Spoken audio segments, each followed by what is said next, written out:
Hey guys, I wanted to make a little bit more of a serious video today. Not that any of my other videos aren't serious, but this video right here just popped up on my feed and I had to see it. And I'm not going to basically play the whole video, but I'll play the first few seconds and you guys will be able to hear it here. But basically this person, this creator, has devoted their time to Etsy, their life to Etsy, their success from Etsy, working all for one platform. All right. And what ended up happening basically to put this in the shortest and fastest way possible is they did something they shouldn't have been doing. They got their account closed down. Now, whether that was the reason their account closed down or not is not up to me to decide. I'm not Etsy. It's not my decision, and nor is it my place to speak about it. But the reason why I'm making this video is because I spoke about this for years, and I'm specifically talking to you guys listening, because you might end up like this person. Not that there's, you basically, you don't want extra hardship in your life, all right? So let me go ahead and play this real quick, and I'll show you what I mean when I break things down.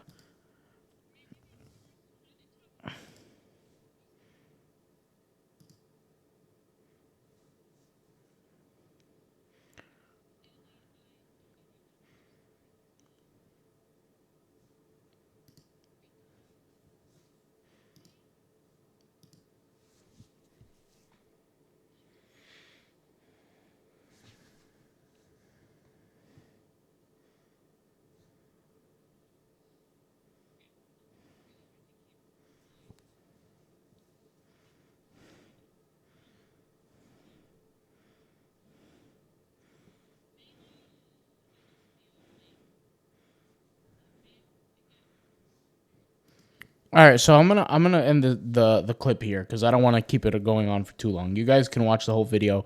I'll leave a link in the description where you could watch it. But this video was posted 10 days ago. All right, I just found out about this now, and basically, I read some of the details, and basically what she did, this individual, she took quotes from a Taylor Swift song or something like that, and posted on a piece of clothing, sold it, and her account got deleted or banned or closed or whatever you want to call it, right?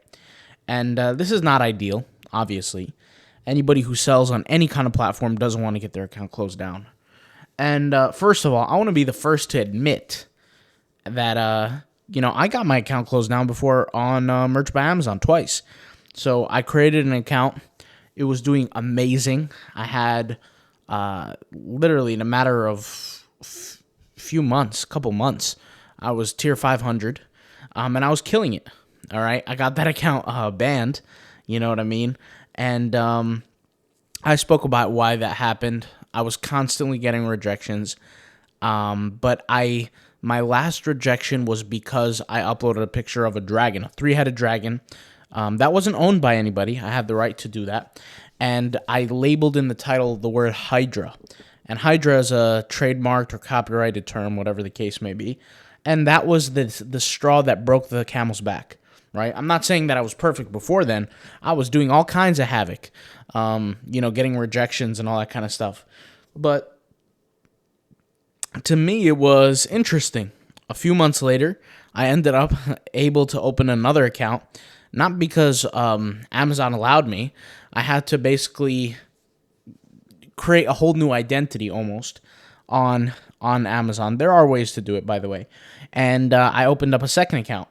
Got the second account opened, and in a matter of weeks, I think like 2 weeks, I got, a few $100s in sales, maybe like $400 or $500 in sales, maybe even 600. I don't exactly remember the number. And when I say sales, I really mean profit. Okay, I'm not talking about, a t-shirt selling for $20 and I count that as a sale. $20 is not the sale. I made the profit of $4, $5.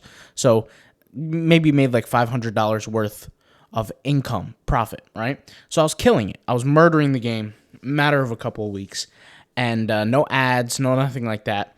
But got that account closed down, and the reason why it was closed down, or what it said was, is due to inactivity, the account has been closed down. Now, there wasn't that much inactivity, but let's face it, I should have never opened a second account anyway, because the first one was banned or closed. And when you open a second account, that's not allowed to begin with, right? Etsy has their rules. All these other platforms have their rules as well, right? Redbubble, TeePublic, Etsy, Zazzle, all these platforms have rules. And first of all, I'm not here to bash this person. I just wish them the best, with what they're going through. And I hope that they figure their business out and do well for themselves. But if you guys are listening to this, you have an opportunity to learn from other people's experiences. And I've made other videos where I've specifically talked about, the fear of being banned. And I'm not saying my fear. I'm talking about for you guys, you have to kind of be aware that you could be banned at any moment. And it doesn't have to be a legitimate, there's no real reason that you have to be banned. They just, if they don't like you, they could just remove you. Well, there's no explanation that's needed. You want to understand that these platforms don't belong to you. No matter how much effort, no matter how much work, no matter how much money you put into them, it doesn't matter. In the same notion, I upload videos here on YouTube. I could lose my account tomorrow. It could just disappear tomorrow. And the reason why I say that is never rely on one source of income. And I only realized how important that was while I was building my very first business, which was a clothing company. Now, it wasn't print on demand. It was an actual clothing company where I ordered products overseas. I would tell the manufacturer to edit certain things, change the cuff size, change the material, change this, change that. And I would be selling to a market from USA all the way to Europe, right? And I had a fan base and everything. I sold the business. We had over 130,000 Instagram followers at the time. Sold the business, sold everything. But the point is, during that period of time, that was my only income. I realized that if something bad happens to that business, everything disappears. I'm basically worth nothing at that point from a financial standpoint. And so this is what I've been trying to tell you guys, is that nobody, even if you're doing perfect or you're not doing anything wrong, nobody is basically impenetrable. Everybody can get hurt from a banning standpoint or closing account standpoint. Doesn't matter how well you do on accounts. So the first thing you could do is diversify. You could have multiple accounts on multiple different platforms. You can have multiple accounts on a singular platform. And most importantly, you can have your own website. And I've spoken about this significantly. I'm not sure where she's going to end up going with this. I saw the video right here. She says she's moving on. I don't really know. All I could say is I wish her the best, right? I'll leave her, once again, this video in the description box down below if you want to check it out. And, I think, and one of the things that I want to say is that out of all the different businesses that I have, having your own website is by far the most fulfilling, the most beneficial, and most profitable. Okay? It's not the most profitable in the beginning. I want everybody to understand. Building your website is almost like being a character in a video game. You're building it up from scratch, like literally from scratch. And the best way that I can kind of attribute this to something is like the game World of Warcraft, if you guys are familiar. Now, I don't play video games. It's been years since I played, maybe like 8 years since I played a video game. But, and I don't recommend you play video games, but it is what it is. People are going to play regardless. This has nothing to do with what I'm saying. But in World of Warcraft, you start at 0. You start at level 1. No gear, no money in the game, nothing. And you're building yourself up as you go to reach max level, to buy stuff from the auction house, to get rich in the game, get all the mounts, get all the gear, all that kind of cool, nerdy stuff, right? Business works the same way. And most importantly, building your own website works the exact same way as well. And I truly believe, like I said, there's nothing better than building your own website, because you can't get kicked off your own website, right? You cannot get kicked off your own website. I want to say that again. You cannot get kicked off your own website. Nobody can close your store. Nobody can take it away from you. Of course, you can get hacked and things like that, but that's normal. That can happen on anything. But there are certain things you could do to mitigate that. That's a whole different conversation for a different video. But I'm being serious, guys. You don't want to end up like this.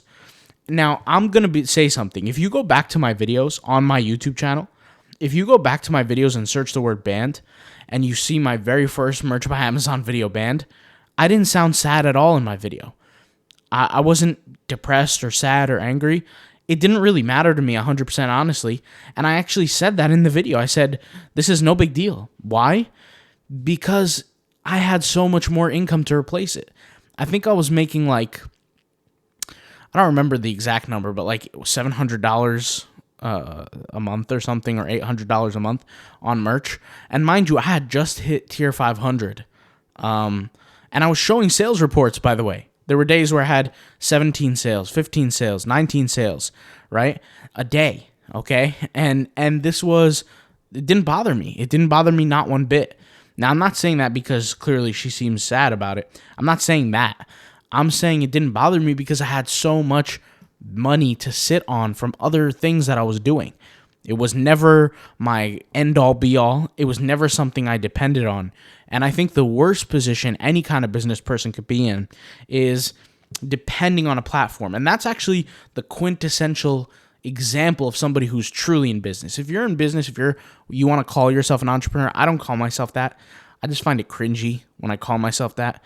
But let's just say you're an entrepreneur.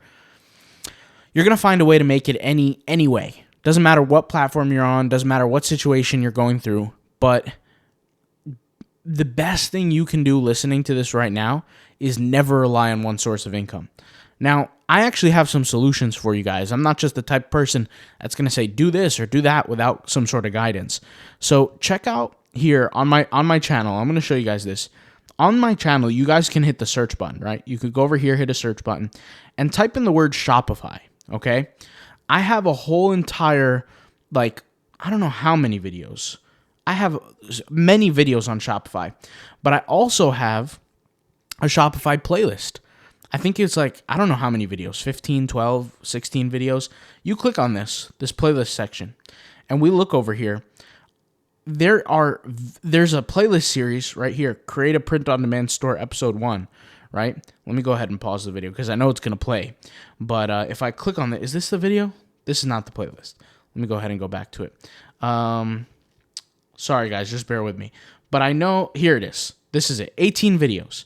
This is the playlist. This is the playlist right here. 18 videos. Let me go ahead and click on this. Click on the link. I'll actually put this link in the description. All right. 18 video playlist. Okay. You can think of this as a free course, if you will, that I created to show you how to create your own print-on-demand store through Shopify.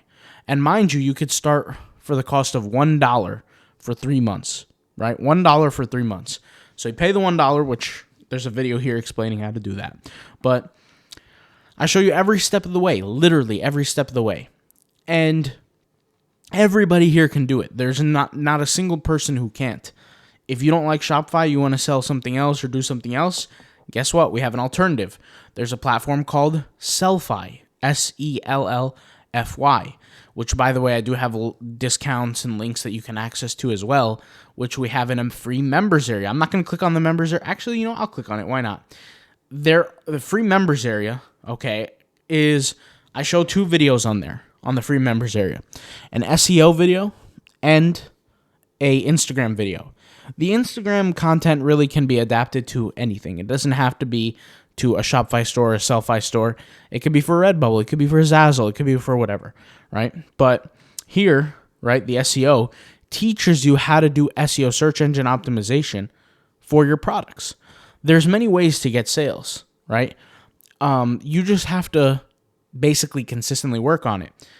SEO is one of those many ways. Instagram is one of those many ways. Pinterest advertising, which we have a whole course on that, is one of those many ways, which, by the way, I was going to make a video today on a small little income generator that I created through Pinterest ads. And I actually created a whole post on it yesterday, and I was planning to talk about this today. But since I saw the video, I figured I had to do this. I'll make a video on this tomorrow. But basically, on my own website, I spent a very little bit of money, in my opinion, lower than $20 so far, to pay for an ad that has accumulated, right? Accumulated 51 total clicks. And out of those 51 total clicks, we got 14 sales. Do you see what I'm saying? And those 14 sales on a $29 product generated $419 in revenue. Now, you could go ahead and read the rest of the post to figure out the profit and things like that. But that's not the point of this video. The point of this video is, if I had never created websites, if I had never looked onto advertising and looked onto new ventures, I would have never been able to do this. More importantly, I would be in a position just like this person. I feel bad for her. I'm sorry to see what she's going through. Maybe she has a job in real life. I really don't know. I don't know anything about this person, but you don't want to be in a position where your income, the income that you generate, is the only income you rely on. And unfortunately, there's a lot of people who are listening to this who rely on their only income source, which is probably for most people their job, right? And part of the reason that they watch this YouTube channel is because they want to try to figure out how to make greater sources of income or even supplemental income. Forget even being passive or being completely financially free. Maybe they're just looking to make a different form of income online, which could supplement the main source of income that they work for every day at a job. And I totally understand. And I'm not even saying a job's a bad thing. A job's a good thing, right? It's a blessing at the end of the day. Most people wouldn't be able to feed their families without a job. So job is a good thing. But the point here is, once again, is I don't know how else to emphasize to everybody watching how important it is to never rely on just one source of income. I get comments a lot of the times when people say, what should I start off first? Redbubble or Zazzle or Etsy or TeePublic or, and they'll list certain things. And I always say, if you can, do all of them. And the reason why is, first of all, it's going to challenge you, but that's really not the point of it. I don't have some sort of moral or emotional preference towards challenging people and putting them through pain. I have a moral preference towards you diversifying your portfolio.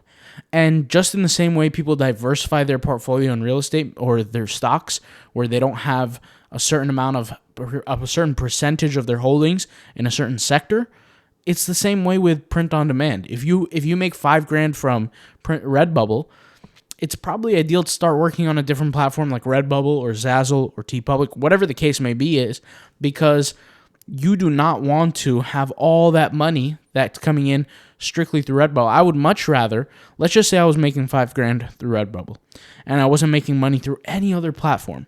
I would much rather take a pay cut on Redbubble to focus on some other platforms, get those platform incomes up, and now have it somewhat even or stable throughout amongst all the platforms, just so I can make sure that if one goes down, I'm not completely crippled, right? From a financial standpoint. And that's what I'm trying to preach at the end of the day. And I've tried to say this so many times in so many videos. But once again, a lot of the things that I say are not as important because people are not confronted with reality. But this individual is, right? This is a person who is confronted with reality. And once again, I wish them the best. Definitely can be hard for some people, for sure. But this is a learning lesson to everybody. I mean, how many people watch this video? 77,000 plus people saw this video. This should be a learning lesson, right? It should be like, hey, if this person got banned, I can get banned too. Now, I know that for most people, right, they're probably doing something wrong to get banned. But once again, we've seen that getting banned or getting certain accounts closed, depending on the platform, can be up to preference. And I'll give you an example. A few weeks ago, maybe even 2 weeks ago, we created a video, I'll show you here, where we were exposing the behind-the-scenes communication that was going on in Redbubble. And I actually put it here, exposing Redbubble. This was part 2, this was part 1. These are what we call classified documents. And when I say classified, they're not really classified, they're declassified because they are investor meeting conversations that are going on behind the scenes with the CEOs. The CEO group, really, the managing group of Redbubble. And they said that they have put in a few $1 million to cut down costs. And the way that they're cutting down costs is cleaning up the platform. And I quote, cleaning up the platform. And what cleaning up the platform is removing non-additive content from non-additive creators. So what is non-additive content? Well, they list it and they actually define it. And they have like a few different descriptive words, but one of the words is non-unique, non-creative, right? Now, who is to determine if something is non-unique, non-creative? Well, if something's like copycatted, then obviously it's not unique. But there's other art that somebody may deem that's unique that someone else may not deem unique, right? The whole point, what I'm trying to say is that if it just so happens that there's a person reviewing certain accounts, that person can be faulty. They're not a human, they're not a machine. And they might have their own bias deeming what is concerned to be additive content. So they might see your store, they might see your art, and other people might see the same thing and say, you know what, I don't think this is good for the platform. Let's get rid of this person. And all it takes is one click. Remember, you're just a number on a screen. You're an identity. You're not a real person to these people. And more importantly, it doesn't matter if you are to them. They don't care. At the end of the day, their job is to just work on a business, right? And that business is the conglomerate, Redbubble, Etsy, whatever. And once again, you're just a number on a screen. You're just words on a screen. And if they remove you, the amount of time it takes to remove somebody like you on a platform is nothing. It's just one click of a button. But for you, it could be your whole life being removed. Your finances, your financial dreams, your passive income. It could be so many different things. And like I said, I've been in a position before where I understood how risky it is, because at that time, like I said, that business was my only business. And I told myself, right, I'm going to sell this business. I'm going to get out of it. I'm going to take as much money as I can. And I did. And I'm never going to rely on one source of income again. And ever since then, I tried to learn new things. I tried to diversify. I tried to do different things. And my mindset is very, very, very basic level. And basically what it is any money that comes in from any platform is good. It's a blessing. And what I mean by that is if I'm making $50 from a platform, good, I'll take it. I'm happy with that. If I make $500 from another platform, good, I'll take it.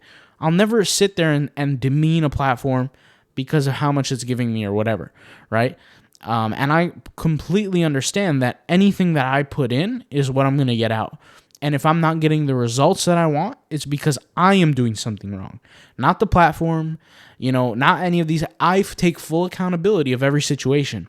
So when I do these things, I'm going to make it my goal to succeed as best as I can with everything that I do. And I understand as well that major success takes steps. And every day I'm building, you could think of it as like a block in an empire, right? I'm building one step at a time, one brick at a time, and that's how all tasks are done.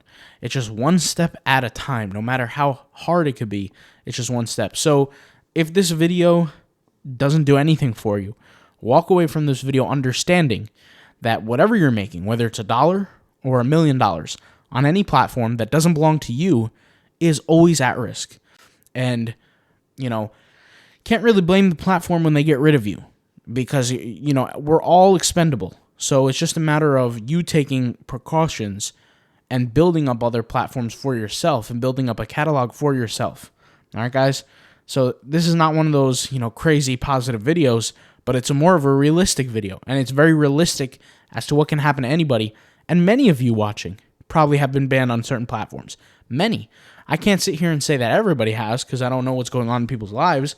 But I know I'm not the only one who's been banned on some sort of platform, right? And I'm not perfect. And I admit, did I break rules? Did I do things I shouldn't have done?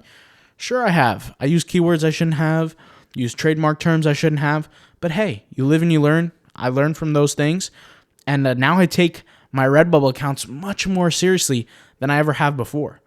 And part of the reason, guys, why I took Redbubble so seriously last year is because my Merch by Amazon account got deleted.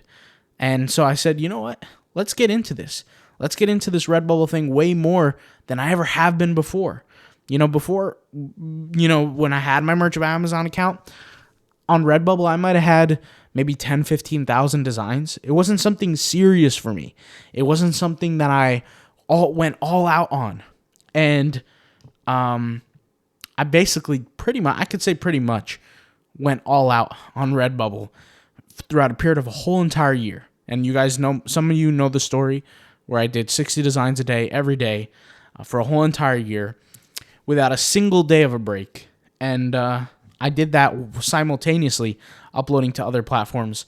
Zazzle, started a little business going on Etsy, started some TeePublic stuff, killed it in TeePublic the very first month, did some Zazzle stuff, like I said, did some Society6 stuff, hired some virtual assistants to work on all platforms with me. So it was a lot of work. But like I said, all of that comes from understanding that everything is temporary. And I could lose all my accounts tomorrow. But what else can I do to diversify? And the best thing you could do is have your own website.